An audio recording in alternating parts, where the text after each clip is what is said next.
하나님께서 오늘 그래도 이 무더위를 뚫고 오신 여러분들 가운데에 하늘의 신령한 은총을 가득히 내려주시기를 소원합니다.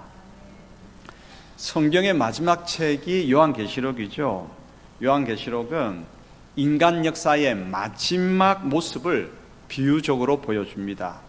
우주적인 종말이 와서 옛 하늘과 옛 땅, 지금의 하늘과 땅은 사라지고 새 하늘과 새 땅이 펼쳐질 겁니다. 새 하늘과 새 땅이 펼쳐지면 하나님께로부터 하늘에서 새 예루살렘 성이 내려옵니다. 새 예루살렘 성을 노래한 찬송가 236장 4절을 한번 우리 들어보도록 하십시다.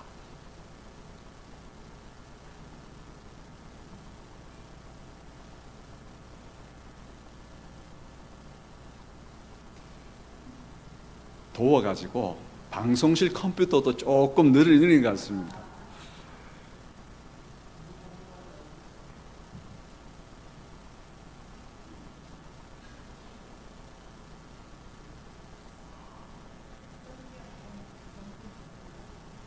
성경 본문을 안 읽었다고요.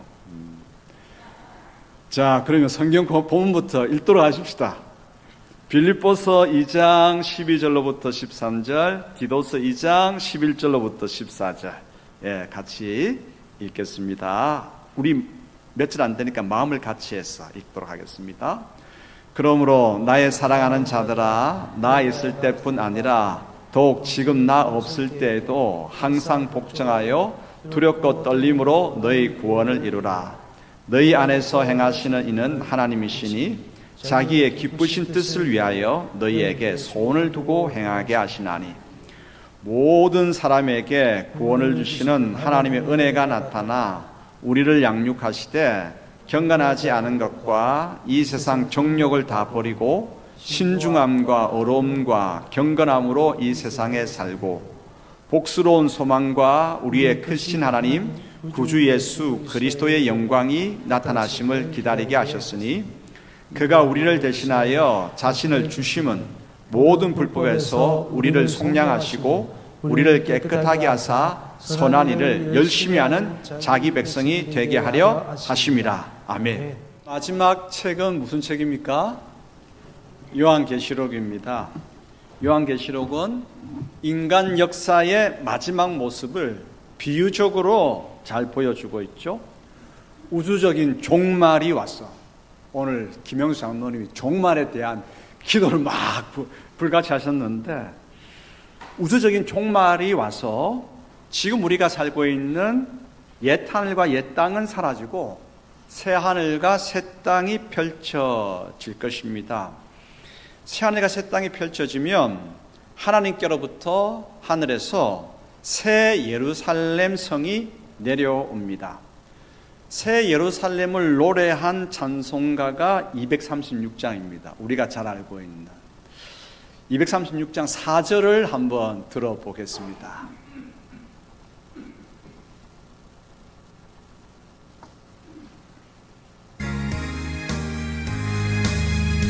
아름다운 그곳에서 구속받은 성도와 사랑하는 주님 만나 배울 때 주의 영광 노래하며 영원토록 살리라. 새 예루살렘에서 성도들이 함께 올 때 기뻐 노래하리라. 새 예루살렘에서, 새 예루살렘에서 호산나를 높이 불러 왕의 왕을 맞으리. 새 예루살렘에서.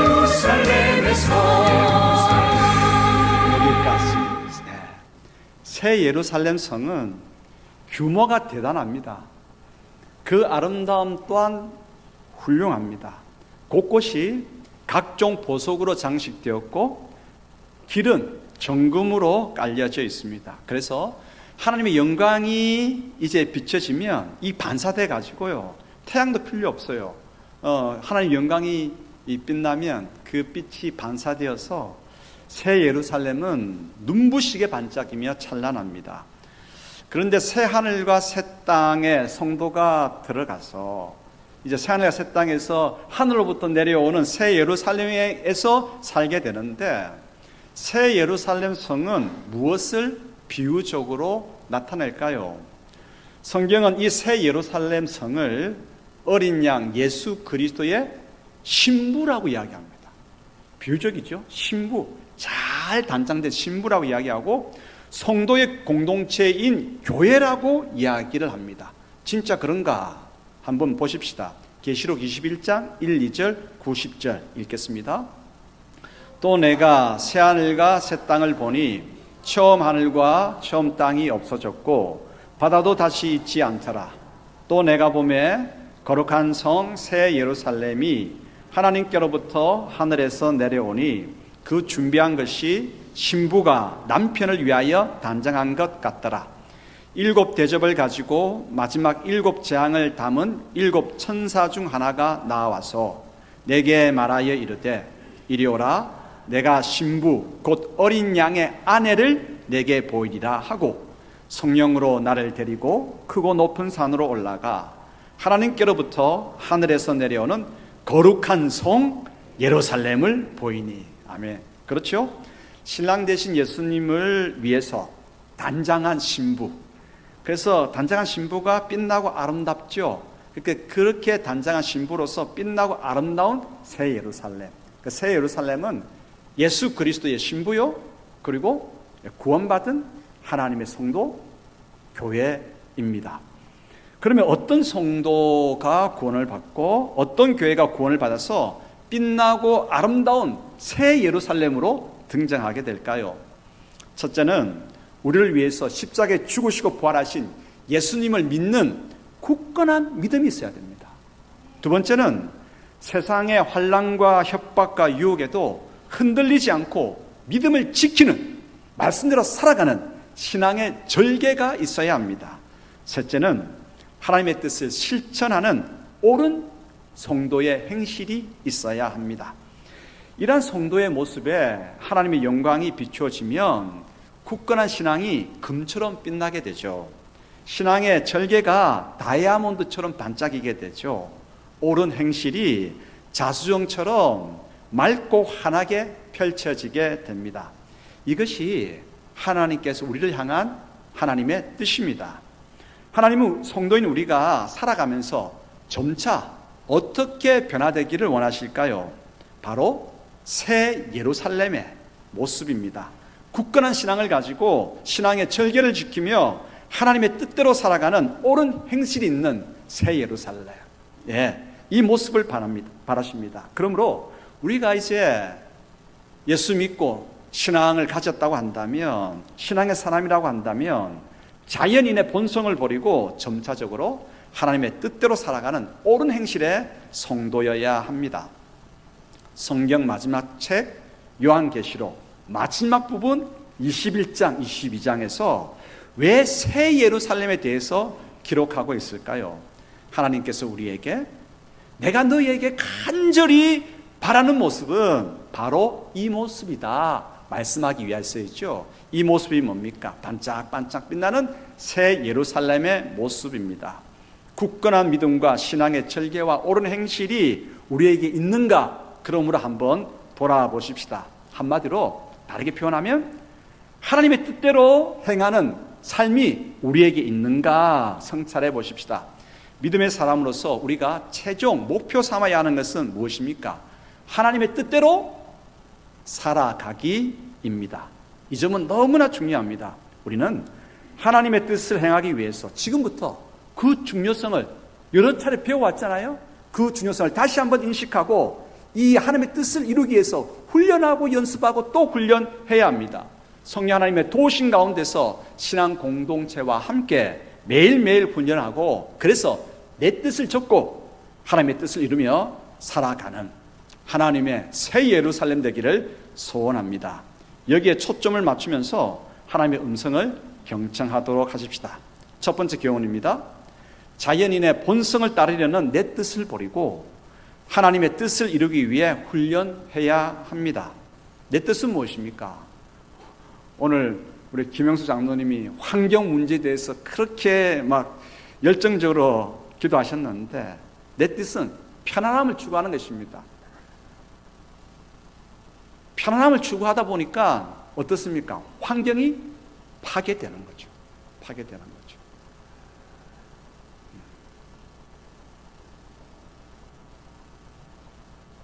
우리는 배달음식, 대한민국은 배달민족이라고 배달음식 대한민국을 따라갈 나라가 없습니다. 배달시켜 먹으면 다 뭡니까? 다 플라스틱 쓰레기가 나올 수밖에 없는 거죠. 나의 뜻은 나의 편안함을 추구하는 것입니다.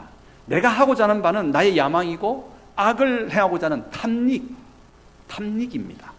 높아지려고 하고 성김받으려고 하는 교만입니다. 잘못된 행동에 물든 악한 습관이나 여러 가지 중독입니다.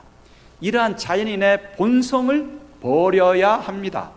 그리고 하나님의 뜻을 깨닫고 실천해야 하죠. 그래야 나의 인격도 성품도 변화되고 가정과 교회와 내가 몸담고 있는 모든 곳이 평안해집니다. 하나님의 뜻을 이루기를 조금 축소해 보면 성화라고 말해 볼 수도 있겠습니다. 성화. 나와 우리 삶 가운데에 하나님의 뜻을 이루어가는 것, 거룩하게 되어가는 것, 이것은요, 이제 하나님의 은혜가 부어져야 합니다. 하지만 하나님의 은혜로서 모든 것을 다 하려고 하면 안 됩니다. 반드시 우리의 의지를 사용해서 훈련해서 주어진 말씀에 순종하려고 하는 따름이 필요합니다. 그래서 우리가 여러 차례 했잖아요. 성령님 오시옵소서. 환영합니다. 순종하겠습니다. 성령께서 감동 주시면 순종해야 되죠. 로마서 12장 1, 2절 읽겠습니다. 그러므로 형제들아 내가 하나님의 모든 자비하심으로 너희를 권하노니 너희 몸을 하나님이 기뻐하시는 거룩한 산 제물로 드리라. 이는 너희가 드릴 영적 예배니라. 너희는 이 세대를 본받지 말고 오직 마음을 새롭게 함으로 변화를 받아 하나님의 선하시고 기뻐하시고 온전하신 뜻이 무엇인지 분별하도록 하라. 예. 그러므로 성화라고 하는 것은 하나님의 뜻을 말씀을 통해서 깨닫고 그 하나님의 뜻을 이루어가는 것입니다. 이루어가는 것. 세상을 본받지 아니하고 세상은 자인의 본성을 따라가는 것 아니겠습니까? 그 세상을 따르지 아니하고 반대 측면 하나님의 뜻을 행하며 나아가는 것이죠. 자연인의 본성을 따라가려고 하는 그러한 것을 다 버리고 이제는 우리가 하나님의 뜻을 깨닫고 그 뜻을 이루며 나아가기를 소원합니다. 그래서 사도 바울은 디도에게 이렇게 교훈을 하고 있습니다. 디도서 2장 11절로부터 14절 읽겠습니다. 모든 사람에게 구원을 주시는 하나님의 은혜가 나타나 우리를 양육하시되 경건하지 않은 것과 이 세상 정욕을 다 버리고 신중함과 의로움과 경건함으로 이 세상에 살고 복스러운 소망과 우리의 크신 하나님 구주 예수 그리스도의 영광이 나타나심을 기다리게 하셨으니 그가 우리를 대신하여 자신을 주심은 모든 불법에서 우리를 속량하시고 우리를 깨끗하게 하사 선한 일을 열심히 하는 자기 백성이 되게 하려 하심이라. 하나님의 뜻이 뭡니까? 선한 일을 열심히 하는 자기 백성 되게 하는 것. 그래서 경건하지 않은 것과 세상의 욕심을 어떻게 해요? 버리는 것입니다. 성화는 버리는 것입니다. 버리는 훈련입니다. 또한 신중함과 어려움과 경건함으로 살아내기입니다. 이 두 가지가 함께 우리 가운데 있어야 되죠. 그래서 버리는 훈련, 취하는 훈련, 이루는 훈련을 함께 해야 합니다. 내가 좀 낮아지고 불편하더라도 이웃이, 형제가 편안하게 되면 좋겠습니다. 이것을 훈련해 보십시다. 물건 하나를 팔더라도 내가 장사하는 사람이라고 한다면 정직해야 하겠죠. 바쁘고 피곤하더라도 기도와 성경 읽기와 묵상은 건너뛰지 않고 시간을 줄여서라도 반드시 실천해야 되겠죠. 어떤 일로 화가 나서 내 마음대로 하고 싶을 때도 하하 하고 한번 차분하게 웃으면서 대응해 봐야 되겠죠. 나의 악한 습관이 반복되려 하면 이것이 중독입니다. 안 돼! 하고 자신에게 먼저 말하고 하나님이 원하는 것은 악습을 끊고 성과 의를 행하는 것임을 자신에게 이야기하면서 성과 의를 행하기 위해서 한번 도전해 보아야 하겠죠. 중독이나 중독과 같은 큰 문제가 있으면 철저한 회개, 구체적인 회개를 통해서 중독을 이겨내야 하겠죠. 중독 행동을 끊고 한번 이겨내기 위해서 성령 하나님께 눈물로 기도하고 도움을 요청하고 다부지게 한번 오늘 하루를 훈련해 봐야겠죠. 나도 살아가기 바쁘지만 힘든 이웃의 이야기를 앉아서 들어주고 기도해주고 그의 손을 잡아주고 한 끼 대접해주고 도와주는 것 실천해야 하겠죠. 이것이 하나님의 뜻이기 때문입니다. 이렇게 하나님의 뜻대로 살아가기가 우리의 희망이고 비전이어야 합니다. 하나님과 이웃이 기뻐하는 일들을 매일 계속하는 거룩한 습관 들이는 것을 오늘 우리는 훈련하도록 하십시다. 연습하도록 하십시다. 아멘입니까? 네. 두 번째 메시지입니다. 루틴, 반복되는 것입니다. 일정한 하루의 틀을 성실하게 계속 반복하는, 실천하는 삶이 중요합니다. 어떤 목적을 이루기 위해서 매일 반복 연습하고 훈련하는 그 일들이 매일매일 쌓여서 전문가로서의 실력이 쌓여지고 성숙한 성품을 낳고 위대한 작품을 만들고 강인한 체력을 기르고 깊은 신앙을 이루게 됩니다. 가끔씩 보면 수학 한 달 완성, 그 수은 거짓말입니다. 수학 한 달 만에 다 완성될 것 같으면 수학 못할 사람 아무도 없잖아요. 우리 교회에는 특별히 수학 선생님이 많은데 그거 다 거짓말입니다. 조평 집사님 맞죠? 한 달 만에 수학이 완성될 것 같으면 뭐 한 달 만에 영어 완성, 순 거짓말입니다. 배우고 익히고 또 배우고 익히고 끊임없이 할 때 그것에 대한 익숙한 기술 그리고 지식이 쌓이죠. 빌립보서 2장 12절로부터 13절 같이 읽겠습니다. 그러므로 나의 사랑하는 자들아, 너희가 나 있을 때뿐 아니라 더욱 지금 나 없을 때에도 항상 복종하여 두렵고 떨림으로 너희 구원을 이루라. 너희 안에서 행하시는 이는 하나님이시니 자기의 기쁘신 뜻을 위하여 너희에게 소원을 두고 행하게 하시나니. 그렇습니다. 하나님께서 우리에게 두신 기쁘신 뜻이 뭔가 그 뜻을 발견하고 매일매일 그 기쁘신 뜻을 행해보는 것입니다. 훈련하는 것입니다. 연습하는 것입니다. 그것이 쌓여서 인품이 되고 실력이 되고 내 삶이 되는 것이죠. 우리는 구원을 이미 시작했습니다. 예수님을 믿음으로써 구원은 시작되었습니다. 이제 그 믿음은 우리 내면과 삶에서 익어져 가야 합니다. 열매를 맺어야 합니다. 새하늘과 새 땅이 펼쳐질 때까지 우리는 계속하여서 성령님의 도우심 가운데서 그 구원을 익혀가야 되는 것입니다. 가꾸어 가야 되죠. 그러므로 하루하루 내 뜻을 행하는 것이 아니라 하나님의 뜻을 이루며 살아가도록 하십시다. 그래서 바울은 우리에게 말씀하십니다. 두렵고 떨림으로 너희 구원을 어떻게 하라고요? 이루어 가라라고 말씀하십니다. 이루어 가라. 매일매일 연습하고 훈련함으로써 아버지의 뜻을 행하는 것을 연습함으로써 이루어 가야 합니다. 그러기 위해서는 계속 강조합니다만 성경을 읽어야 합니다. 성경을 읽을 때에 하나님의 뜻이 무엇인지 알 수 있고 자연인의 본성을 이겨낼 수 있는 힘을 얻게 되고 아버지의 뜻을 실천할 능력을 얻게 됩니다. 기도해야 됩니다. 짧게 반복하여 매일마다 기도하는 건 너무나 중요합니다. 우리가 길게 30분, 1시간 기도하지 못한다 할지라도 여러분 진지하게 여러분 한번 2분 정도 기도해 보십시오. 2분 진지한 기도 쉽지 않습니다. 어떤 문제에 대해서 2분 진지하게 기도하면 우리 삶이 얼마나 바뀌는지 모릅니다. 그러므로 짧게 반복해서 매일 시간마다 기도하는 거 너무나 중요합니다. 그때 불의한 우리의 행동을 끊어낼 수 있고 하나님의 뜻을 이루어갈 의지와 능력을 공급받게 됩니다. 그리고 세 번째가 중요합니다. 실천해야 합니다. 말씀 묵상하고 기도하는 것으로 끝나서는 안 됩니다. 받은 말씀을 어떻게 해야 돼요? 실천하는 것입니다. 이게 실패도 좋습니다. 실패하더라도 실천하는 것이 너무나 중요합니다. 성경 묵상하고 기도하는 것으로 땡 하고 끝나면 어떤 변화도 일어나지 않습니다. 실천하기를 매일매일의 삶에 생활 하나의 요소로 넣어야 하는 것입니다.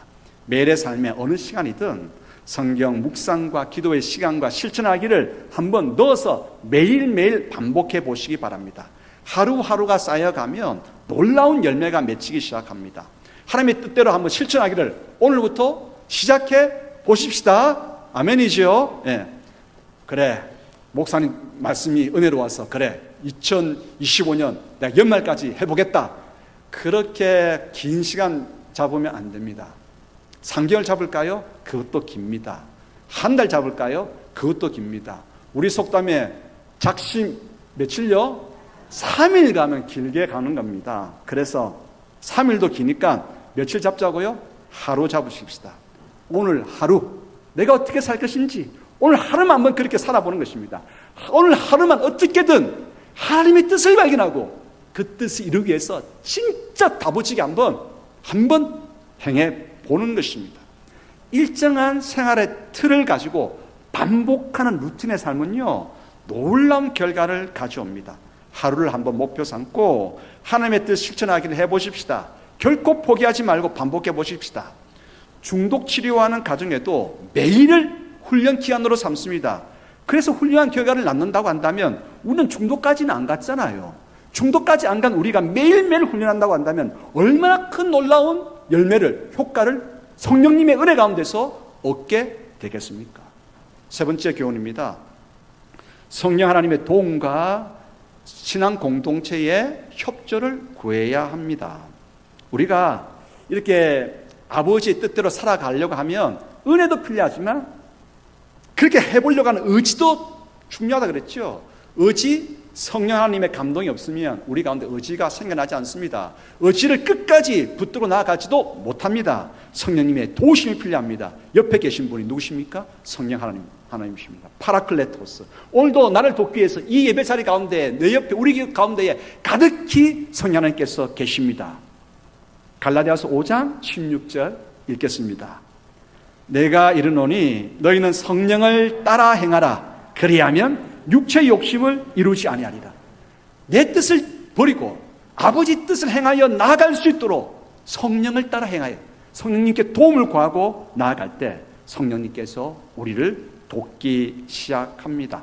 그리고 교회 공동체도 이제 하나님 뜻대로 살아내기, 실천하기, 이걸 한번 감당하려고 하는 분들에게 성령님에 대해서 배우는 시간, 그리고 구체적인 회개할 수 있는 목록들을 또 점검할 수 있는 점검의 툴을 한번 제공할 수 있어야 합니다. 그리고 이제 함께 모여서 이렇게 한번 해보려고 하는 소그룹, 성화를 위한 소그룹도 있으면 자신이 한번 하나님의 뜻대로 해보려고 하다가 실패한 경험도 이야기하고 또 잘한 것도 이야기하고 그걸 이야기하는 가운데서 아, 그래요. 저도 그랬어요. 실패했다고 너무 좌절하지 마세요. 저도 실패했어요. 그런데 지금은 잘하고 있어요. 우리 끝까지 해보십시다. 이런 성화의 여정을 함께 나누는 소그룹이 필요합니다. 그래서 소그룹 가운데서 서로 위에서 뜨겁게 성령님의 도우심을 구하면서 중보기도하는 거예요. 중보기도할 때에 성령님의 역사가 하늘문이 열리고 우리 가운데에 부어지기 시작합니다. 제가 지나왔던 여러 교회 중 한 교회 장로님 이야기를 들려드리겠습니다. 이분은 다른 곳에서는 참 훌륭한 장로님으로 평이 나 있습니다. 그런데 집에서만은 달랐습니다. 마음에 안 들면 아내와 아들에게 고함을 지르며 딱달하였습니다. 얼마나 심하게 아내와 아들을 잡았는지 아내 권사님이 공황장애가 왔습니다. 아들 집사는 일이 안 되면, 사업이 안 되면 어떡하나 하는 불안감에 시달렸습니다. 그런데 이 고함대장 장로님을 잡을 수 있는 유일한 사람이 한 사람이 있었습니다. 누구였겠습니까? 그 집 딸이었습니다. 이상하게 딸한테는 꼼짝을 못하는 거예요. 지금도 그 이유는 미스터리입니다. 알 수가 없습니다. 한 번은 딸이 제자 훈련을 다른 교회에서 부끄러워서 다른 교회에서 제자 훈련 받다가 구체적으로 회개하지 않으면 사람은 바뀌지 않는다. 이 교훈을 들었습니다. 그래서 같이 훈련받고 있던 동기들에게 자기의 이야기를 한 거예요. 자기 집안 이야기를 하고 기도를 요청했습니다. 담당 목사님과 훈련 동기들이 그 여자 집사의 손을 얹고 성령님께 간절하게 도움을 구했습니다. 집안에서 또 큰 소리가 났습니다. 딸이 작심하고 아버지에게 다그쳤습니다. 아버지가 장로로서 교회에서는 존경을 받고 사회에서도 인정받지만 왜 집에서는 이렇게 하냐고, 엄마가 지금 어떤 지경인지 아냐고, 오빠가 지금 어떤 상처로 얼마나 힘들어하는지 아냐고, 나는 아버지한테 맞서지만 난들 마음이 편하냐고, 예수님이 그렇게 하라고 가르치셨냐고, 예배 대표 기도하면서 배우자한테 잘하고 자식들을 노역해 하지 말라고 기도하면서 마음에 거리낌은 없냐고, 그런 아버지 모습 보면서 나도 이중인격의 신앙인이 되어가고 있다고 딸이 울면서 아버지에게 하나하나 잘못을 짚어가면서 따져 물었습니다. 지금까지 딸은 집에 큰 소리가 들릴 때마다 요 정도까지만 밖에 안 했단 말이죠. 아빠 왜 그래요? 제발 그러지 마. 더 큰 소리가 나지 않도록 요 정도까지만 하고 넘어갔습니다. 그런데 깊은 성찰, 구체적인 성찰이 없으면 바뀌지 않는다. 그래서 작심하고 울면서 하나하나 짚어가니까 그 장로님 눈이 황소 눈만큼 커졌습니다. 그럼 내가 어떻게 하면 되냐? 엄마한테 정말 잘못하고 말하세요. 용서를 구하세요. 말로만 하지 말고 어떻게 하면 엄마 속이 풀릴지 묻고 그대로 행하세요. 안 그러면 엄마가 공황장애와 우울증으로 어떻게 될지 몰라요. 그 장로님이 성령님의 감동을 받았습니다. 기도했으니까. 그리고 이 딸도 기도하면서 이게 지금 다 그친 거죠. 막 감정적으로 한 것이 아니라 감동을 받고 아내 권사님께 무릎 꿇고 용서를 빌었습니다. 해결됐을까요? 권사님 증상이 더 나빠졌습니다. 남편의 태도가 갑작스럽게 바뀌니까 더 화가 치밀어 나는 거예요. 언제는 그렇게 놓고 이제는 막 화가 더 치밀어 오르고 충격받은 거예요. 그러니까 이 장로님이 권사님을 병원에 데리고 다니셨습니다. 좀 더 정확하게 표현할게요. 병원에 데리고 다니신 것이 아니라 모시고 다니기 시작했습니다. 말도 아내에게 존댓말을 썼습니다. 큰 소리가 아니라 차분한 소리로 말했습니다. 아들에게도 용서를 구했습니다. 어떻게 하면 되겠느냐는 말에 아들 집사는 아버지 장로님께 이렇게 대답했습니다. 아버지, 일의 성과와 상관없이 너는 내 자랑스러운 아들이야 라고 한 번만 말해 주십시오. 지금까지는 이 장로님이 아들에게 늘 이렇게 이야기했답니다. 내가 쎄빠지게 일해서 대학 보내고 사업자금 대주고 그런데 성과가 이게 뭐야? 아들 집사는 다른 사람이 아니라 아버지의 그 고함 소리 때문에 너무나 힘들어서 극단적인 생각도 여러 차례 했답니다. 아들아, 정말 미안하다. 내가 진짜 잘못했다. 용서해다오. 사업의 성과가 있든 없든 너는 내 자랑스러운 아들이다. 내가 너 잘되라고 한다는 말이 내 부덕 때문에 너를 망치고 있었구나. 용서해다오. 네 번째 교훈입니다. 자, 그러면 오늘부터 하루를 훈련 시간으로 삼고 멈추지 말고 끊임없이 훈련하도록 하십시다. 일상을 내 뜻이 아니라 하나님의 뜻대로 행해보기 위해서 오늘 하루를 훈련 기간을 삼고 그렇게 해보는 것입니다. 아멘입니까? 해보시겠습니까? 해보십시다. 그래야 변화가 일어나기 때문이지요.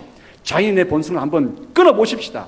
회개는 말로만 하는 것이 아닙니다. 찾아가 용서를 구하는 것이고 적절히 배상하는 것이고 성령님 하나님께 도우심을 구하면서 하루하루 이루어내는 것입니다. 지금 설교 제가 그냥 말로 쉽게 하는 것 같지만 이렇게 살아가는 건 너무 힘듭니다. 그러므로 하루를 훈련 기간으로 삼고 도전해 보십시다. 조금씩 기도 시간도 늘리고 하나님 말씀대로 한번 실패하더라도 또 도전해보고 또 도전해보는 것입니다. 성령 하나님을 내 생활의 코치 삼아서 그분의 이끄심 가운데서 훈련하고 또 훈련하십시다. 어디에 이를 때까지? 새하늘과 새 땅, 새 예루살렘의 반짝거리는 모습으로 우리가 바뀔 때까지, 그게 도달할 때까지 훈련하고 또 훈련해 보십시다. 사랑하는 성도 여러분, 오늘 하루가 하나님의 뜻 실천하기를 위해서 오늘 우리에게 주어졌습니다. 오늘 선물 받지 못한 사람, 오늘을 선물 받지 못한 사람 있습니까? 오늘을 선물로 받았습니다. 그렇다고 한다면 지금 날이 무척 덥지요. 막 짜증이 납니다. 저만 그렇습니까? 그러나 오늘은 짜증을 한번 멈춰 보십시다. 멈추고 하하 웃으면서 그래 내 신앙이 익어가야지 하면 그렇게 한번 생각해 보십시다. 오늘 이 하루를 나에게 주신 하나님께 감사하십시다. 어제 죽었던 사람이 그렇게나 살고 싶었던 시간이 오늘입니다. 후덥지근하고 덥고 막 짜증나고 오늘도 감당해야 할 답답한 일들이 많이 있다 할지라도 오늘 하루 선물로 받았기에 감사하면서 이것이 하나님의 뜻 아니겠습니까? 인상 쓰고 살았다고 한다면 오늘 이 하루만큼은 누구를 만나든 친절하게 대해보십시다. 무뚝뚝했다면 오늘 하루는 누구에게나 온유해 보십시다. 다툼을 일으키며 살았다고 한다면 오늘 하루는 평화의 도가 되어보십시다. 흠잡고 남짓게 하는 말만 했다면 오늘 하루는 칭찬과 격려의 말만 해보십시다. 항상 게을렀다면 오늘 하루는 한번 성실해 보십시다. 말씀에 불순종했다면 오늘 하루만큼은 어떤 말씀이 주어지든 순종해 보십시다. 오늘 이렇게 훈련하고 오늘 저녁을 맞게 되면 여러분 자신을 칭찬해 주십시오. 길동아 참 잘했다, 애썼다, 내일도 그렇게 해보자. 그리고 하나님께도 한번 말씀해 보십시오. 하나님 저 애써봤는데 잘했습니까? 하나님께서 이렇게 말씀하실 거예요. 길동아 그래 잘했다, 오늘 잘했다, 내일도 함께 할래? 어떻게 말씀하시겠습니까? 예 아버지 내일도 한번 해보겠습니다. 그렇게 매일매일의 삶이 쌓여서 새하늘과 새 땅에 반짝이는 모습이 될 것입니다. 예, 그래서 오늘 저는 설교 마무리 기도를 제 기도 대신 찬양으로 대신하려고 합니다. 오늘 이 하루도. 그래서 우리 김성 지자께서 오늘 이 하루도 1절을 찬양하고 2절을 다 함께 찬양하도록 하겠습니다.